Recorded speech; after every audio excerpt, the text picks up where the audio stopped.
Part 2 will start right where we left off. Different interest groups actually exist, and the real thing you can do if you want to look at a list of interest groups, just type that into Google. I'm not going to do that at this point because we just went over them in part 1. But look at this political cartoon. The moat represents the lobbyists, and here are the voters. And many times interest groups should link the voters to Congress, but sometimes interest groups prevent voters from accessing Congress, or they provide a barrier. So why do you think that is? Sometimes I think of Jack Abramoff and how he isolated Congress from the voters, and it can be a negative thing, but many times interest groups do really good things and provide key information. So let's go over some of those things that interest groups actually do. Number 1, how do interest groups work? The key thing they do is lobby. This is also known as buttonholing. If you ever hear that term, it's just lobbying, and I can't tell you where that name came from, except that's the nickname for it. Different types or ways you can lobby. You can call and email your public official. You can go meet them. You can go to a social event with them, a fundraiser, a dinner, a lunch, a breakfast. You can testify at committee hearings as an expert in your area, and you can also ask for political favors. Maybe if they support us this time, then down the way they'll get their members to support the congressman. And that's called log rolling. We talked about that. If you do something for me, I'll do something for you in the world of Congress. Number 2, the term electioneering. Keep people in office who are sympathetic to groups and to the group's wants and needs. I typed that poorly. Really, what do? You give money to campaigns through PACs. Interest groups help keep the election cycle going by donating money. And really, you want to keep people in office who are sympathetic towards your cause. So environmentalists will donate to environmentalists. Guns right activists will donate to gun right activists. It's part of the process. Number 3, litigation. The word litigation has to deal with court cases and suing somebody in court. And sometimes this is a big part of what interest groups do. If they cannot get a law passed in Congress, they will go through the court system to work their way. And again, we'll talk about that in the Civil Rights Unit. I do want to say, though, that another way an interest group will try to influence the judicial system is by writing an amicus curiae, and this is known as the friend of the court brief. I will tell you that judges will not sit down with lobbyists. Judges cannot be persuaded in that fashion.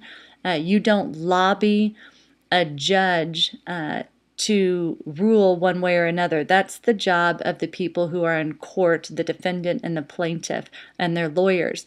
But what an interest group can do is write an amicus curiae brief. And this is just a brief that consists of a written argument that they want the court to see. So many times judges at any level of courts will read the amicus curiae briefs to see how different sides view the case at hand. Interest groups also sue businesses or government for certain action. You can have a civil rights group, like in the case Brown versus Topeka Board of Education. Linda Brown's family, through the help of the NAACP, sued the Board of Education of Topeka in order for their child to go to a certain school. Number 4, interest groups can appeal to the public. This is another tactic that they use. They can make the group's own public image look really good. This is known as a grassroots campaign. Grassroots is anything that starts with the people at the bottom level. And really, they can launch ads for or against different things. I think you'll probably notice if commercials or advertisements have certain slants, sometimes groups put that out. PETA, who is a big animal rights group, definitely advertises and gets their message out there. And number 5, the ratings game. Interest groups rate politicians based on their voting record. You can go to different websites and just put in interest group ratings of politicians and look at how the NRA might rate Claire McCaskill, or how Roy Blunt is viewed by pro rights activists, I guess I could say. So that's just a synopsis real quick. They can lobby, they electioneer, they litigate, they appeal to the public, and they do the ratings game.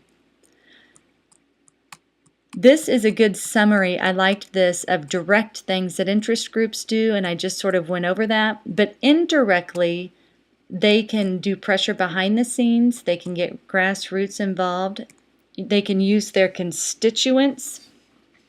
And a constituent is a person living in a congressman's area. So you and I are constituents of Sam Graves. Use constituents as lobbyists for their cause. They can build alliances, litigate, endorsements, or propaganda. My main goal here is I want you to understand how interest groups get their message across. So just be familiar with those different direct and indirect techniques. Can you identify an interest group? Do you know what they do? Do you understand what lobbying is? Do you understand how somebody would lobby for their cause? Those are the big points I want you to understand. The last one, of course, is the iron triangle. And really, in policy development, sometimes they say there's a stranglehold or there's a good chance of public policy being passed if an iron triangle is created. So, for example, the Department of Agriculture is your bureaucracy area. The American Dairy Association is definitely an example of an interest group.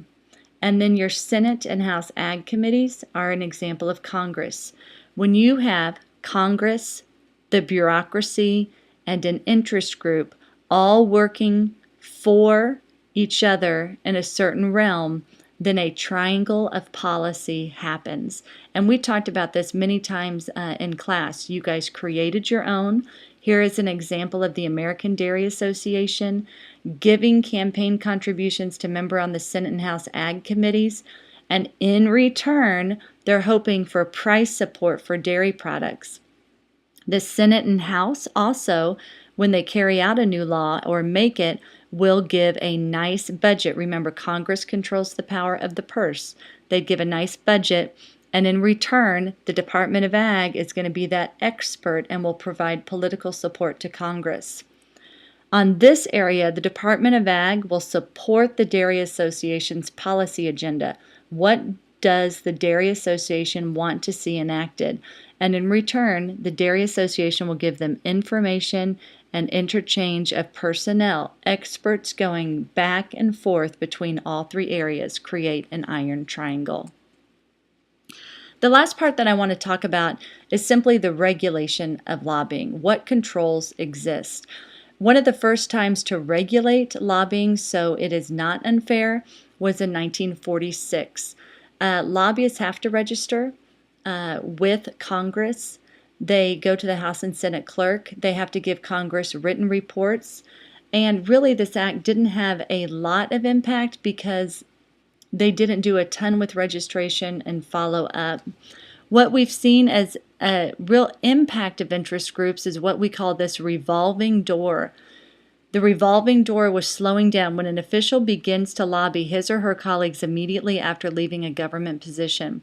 This has not been regulated as much, but it needs to be probably, as Jack Abramoff said in our video that we watched, that it's a real problem to access friends like that after you leave a high government position.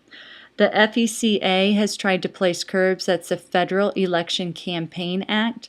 Tried to place curbs on PAC contributions. We talked about that last unit. They try to curb what we call influence peddling. And this is laws meant to counteract the appearance of using personal friendships and inside info to get political advantage. That goes back to that revolving door access. The last two things really is 78 and 95. The Ethics in Government Act created an independent counsel for investigations. And over here you see Kenneth Starr, who investigated Bill Clinton during the impeachment. And then 1995, the Lobbying Disclosure Act requires registration by all individuals who are lobbying that seek to influence Congress. And they've really tried to crack down on that in the last 20 years or so, but it hasn't had a huge effect. This was the example of the revolving door of people leaving the public sector and going straight into the private sector. And this is a real criticism of interest groups. Government officials quit their jobs or they don't get reelected. They're immediately hired by K Street interest groups. And they think that many times they have an unfair advantage because they know how the government operates. They know who's making the decisions.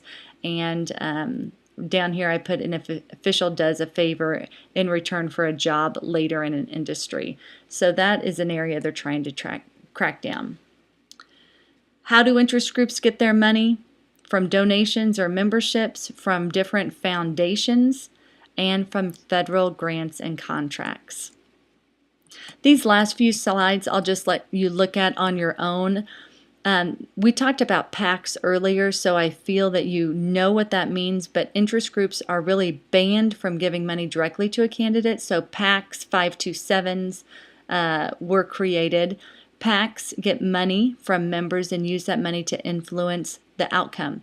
This word right here, bundling, they say it's easier to bundle many donations to give one large donation, and that's one thing that PACs are very effective at doing. These last slides are just about the PACs, so I think I'm going to leave you right here, and it goes over 527s as well. But the big thing about this is interest groups really do have a large role in society. I think this part 2, you should be able to see the tactics of interest groups, and also the last thing that we talked about, what is an iron triangle and how does that impact public policy. Interest groups, the last thing I'll say here, have been criticized for ignoring many times the wider interest of society in exchange for their own personal view of what they want for policy. Sometimes they produce confusion and deadlock when they're giving different sides of information. Nobody knows who to listen to. They generate a lot of emotion on issues, and sometimes people think they have too much influence in government and that special interests are running our government.